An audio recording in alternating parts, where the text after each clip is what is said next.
MSN football ടോക്സിലേക്ക് അവർക്കും സ്വാഗതം. ലിയോണിന്റെ യുവതാരം റയാൻ ഷർക്കിയെ സ്വന്തമാക്കാൻ മാഞ്ചസ്റ്റർ സിറ്റി ഒരുങ്ങുന്നത് റിപ്പോർട്ടുകൾ.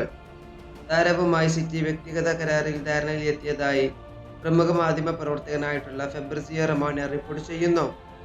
അടുത്ത മണിക്കൂറുകൾക്ക് ഉള്ളിൽ തന്നെ ലിയോണിനെ ഔദ്യോഗികമായി വിട്ട് സമർപ്പിക്കും എന്നാണ് ഫെബ്രിസിയോ റൊമാനോ ഇതിൽ പറയുന്നത്. അതുപോലെ തന്നെ പെപ് ഗാർഡിയോളയുടെ ദീർഘകാല പദ്ധതികളുടെ ഭാഗമായിട്ടാണ് ഈ നീക്കം എന്നതാണ് ഈ റിപ്പോർട്ടിൽ പറയുന്നത്. അതുപോലെ തന്നെ മധ്യനിരയിൽ കെവിൻ ഡി ബ്രൂയിന്റെ പകരക്കാരനായോ ആക്രമണത്തിൽ ടീമിന് കൂടുതൽ ഊർജം പകരാനോ ഷെർക്കിക്ക് സാധിക്കുമെന്നാണ് സിറ്റി മാനേജ്മെന്റ് പ്രതീക്ഷിക്കുന്നത്. ഈ താരത്തിന് ഏകദേശം 40 ദശലക്ഷം യൂറോയോളമാണ് ട്രാൻസ്ഫർ ഫീസായി ലിയോൺ ആവശ്യപ്പെടുന്നത്. നിലവിൽ സാമ്പത്തിക ബുദ്ധിമുട്ടുകൾ നേരിടുന്ന ലിയോൺ ജൂൺ അവസാനിക്കുന്നതിന് മുമ്പ് തന്നെ ചില താരങ്ങളെ വിൽക്കാൻ ശ്രമിക്കുകയാണ്.